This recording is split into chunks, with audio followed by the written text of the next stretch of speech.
पति और पत्नी में झगड़ा हो गया, तो झगड़े में मतलब आवेश इतना आ गया, पत्नी को कह रहे कि मतलब 2 साल पहले ही उन्होंने कहा कि मैं श्री जी की कसम खाती हूँ कि आजीवन ब्रह्मचर्य का पालन करूंगी, एकदम आवेश में। बट महाराज जी कह रहे हैं कि अब मतलब संयम से नहीं रहा जा रहा उनके द्वारा, तो कह रहे हैं कि अब कह रहे हैं कि पत्नी कह रही है कि अगर गुरुदेव बोल देंगे तो फिर हम इस कसम को तोड़ेंगे, नहीं तो महाराज जी तोड़ दीजिए। गृहस्थ देखो, एक बात हमारी समझो, गृहस्थ धर्म में संयोग के द्वारा ही गृहस्थ रूपी फुलवारी फूलती है। एक बार हम किसी महापुरुष का आश्रय लेकर ही बोलते हैं, मैं ऐसे नहीं बोलते मनमानी। एक अपना परिचय नहीं बताया और उड़िया बाबा के यहाँ आकर सन्यासी हो गए। उन्होंने अपना परिचय नहीं बताया। संत जब नहीं पूछते, जो अपने ध्यान में मगन है, वो आए, सेवा करते रहे महीनों और फिर सन्यास ले लिया। कई महीने सन्यास के बाद उनकी पत्नी को खोज लगा कि हमारे पति वृंदावन में उड़िया बाबा के यहाँ सेवा में सन्यासी रूप से है।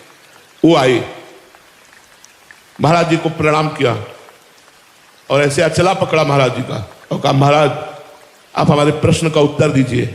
मैं काम पीड़ित एक अबला हूं और ये मेरा पति है जो आपकी सेवा में है और इसे आपने सन्यासी बना दिया है, क्या आप उत्तर देंगे? क्या मैं व्यभिचार करूं दूसरे पुरुष से या आप हमारे पति को वापस करते हैं? तो उड़िया बाबा ने तुरंत कहा, सीधे घर जा और जा करके, ये तेरा दोष रहा कि तूने बताया नहीं कि मेरे पत्नी, अब जा और मेरी आज्ञा का पालन कर, गृहस्थ धर्म का उपभोग करते हुए परिवार में रहे। तो ऐसे गुस्सा में श्री जी की कसम खा ली, ऐसे नहीं त्याग होता विषयों का। धर्म पूर्वक विषय भोगो और भगवान का चिंतन करते हुए चलो, ऐसे नहीं, ठीक है? उस कसम की जो बात है वो तुम चिंता छोड़ दो, राधा राधा राधा, और अपने धर्म से चलो, ठीक है? अधर्म ना करना, धर्म पूर्वक चलना, अपने पति से अनुराग रखना। हाँ, संयम बढ़ा सकते हो, महीने में, 2 महीने में, 4 महीने में, 6 महीने में, 8 महीने में, ये तुम्हारे ऊपर है, लेकिन वो कसम ठीक नहीं है, क्योंकि गृहस्थ धर्म का पालन करने के लिए ऐसी कसम ठीक नहीं है, ये बिल्कुल ठीक नहीं है। सरिता शर्मा जी, राधे राधे महाराज जी। गुरुदेव भगवान, आपके श्रीमुख से माता शबरी जी का चरित्र सुनने को मिला महाराज जी। माता शबरी जी के भाव निश्चल प्रेम, अटूट विश्वास और परम सरलता के प्रतीक हैं महाराज जी। वे भगवान श्री राम के प्रति समर्पण, धैर्य पूर्वक प्रतीक्षा, निष्काम नहीं, राम के प्रति नहीं, गुरु के प्रति। शबरी जी का अपने गुरु जी के प्रति था। गुरु जी के वाक्य थे कि बेटा तुम उदास मत हो, मैं अपने तप और भजन के प्रताप से जिस परधाम पर ब्रह्म परमात्मा को प्राप्त करने जा रहा हूं, मैं आशीर्वाद देता हूं, वही पर ब्रह्म परमात्मा स्वयं चल कर आएगा और तुम्हें यहां साक्षात्कार कराएगा। तो धन्य है शबरी मां जो अपने गुरु के वचन पर विश्वास करती रही। 1000 वर्ष तक रोज सोहनी लगाना, राम जी आएंगे, कभी निराश नहीं हुई कि कहीं गुरु जी ने मुझे फुसलाने के लिए तो नहीं बोल दिया था, इतना समय हो गया राम जी नहीं आए, इसका मतलब राम जी नहीं आए। नहीं, रोज गुरु जी ने कहा था राम जी आएंगे तो राम जी आएंगे। राम जी की निष्ठा नहीं, गुरु जी की निष्ठा ने राम जी को बुलाया और राम जी ने शबरी जी की स्तुति की।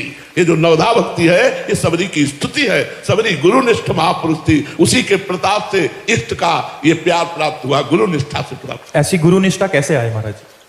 भगवान से प्रार्थना करो, भगवान से प्रार्थना करो कि अपने गुरु को मैं परब्रह्म में स्थित देख पाऊं, परब्रह्म रूप देख पाऊं। गुरु को प्राय लोग मनुष्य ही मानते हैं, मनुष्य रूप ही देखते हैं। कहेंगे जरूर कि गुरुर ब्रह्मा, गुरुर विष्णु, गुरुर देव महेश्वरा, गुरु साक्षात परब्रह्म तस्मै श्री गुरुवे नमः।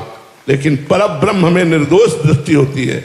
अपने गुरु में दोष दृष्टि ना रहे और परब्रह्म बुद्धि रहे तो भगवान का मिलना दुर्लभ नहीं। गुरु कृपा ही केवलम, सब कुछ प्राप्त हो जाए अगर गुरु भगवान को परब्रह्म मान ले, भगवान का रूप मान ले। लेकिन बड़ा कठिन है, बड़ा कठिन है।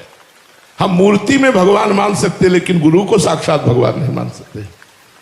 गुरु में भगवत बुद्धि हो जाए कुछ दुर्लभ नहीं है, कुछ दुर्लभ नहीं, लेकिन गुरु में भगवत बुद्धि होना बहुत कठिन है, ये हम कह रहे हैं। क्यों? क्योंकि मनुष्य जैसी चेष्टाएं करते हैं तो हमारी भगवत बुद्धि नहीं हो पाती। अगर गुरु में उनकी किसी चेष्टा में दोष दर्शन न हो और भगवत बुद्धि हो जाए तो बेड़ा पार हो जाए। फिर क्या है? फिर सारा खेल तो गुरु कृपा से ही है। ध्यान मूलम गुरु मूर्ति, पूजा मूलम गुरु पदम, मंत्र मूलम गुरु वाक्यम, मोक्ष मूलम गुरु कृपा। मेरे गुरुदेव भगवान पर ब्रह्म है। लेकिन ऐसा नहीं होता, गुरु में दोष दृष्टि होती है। जहां गुरु में मनुष्य बुद्धि है, प्रसाद में अन्न बुद्धि है, चरणामृत में जल बुद्धि है, श्री विग्रह में पाषाण या धातु बुद्धि है, वो कभी भगवत प्राप्ति नहीं कर सकता। गुरु में ब्रह्म बुद्धि हो जाए। साक्षात भगवान गुरु रूप में पधारे हैं। बंदो गुरुपद कंज कृपा सिंधु नर रूप हरि, महामोह तम पुंज जासु बचन रवि कर निकल। जे गुरु चरण रेणु अनुरागी, ते लोकहु बेदहु बड़ भागी। जे गुरु चरण रेणु सिर धरहि, ते जन सकल विभव वश करहि। गुरु के चरणों का अनुराग पैदा हो जाए, दुर्लभ क्या इष्ट तो पीछे डोलेगा। अगर गुरु भक्ति है तो गुरु प्रसन्न साहब अनुकूला, साहब तो पीछे डोलेंगे, गुरु को पकड़ लो। लेकिन लोग गुरु को छोड़ देते, साहब को पकड़ना चाहते तो साहब हाथ नहीं आते, साहब हाथ नहीं आते। गुरु सेवा तज करहि निबानी, यह है अधर्म यह है सभानी, कान नरिस्कन में रहे। मंत्र लिया और गुरु की अवहेलना करके गुरु को छोड़ दिया, अवज्ञा कर दी, और अब तो सब हो जाएगा, कुछ नहीं होगा, माया बांध के पटक देगी, संसार के भोगों में ही रहोगे। भगवान के साक्षात्कार की योग्यता तो गुरु कृपा दुलार से आती है। गुरु कृपा दुलार कर देते हैं, माया हट गई और भगवान का साक्षात्कार।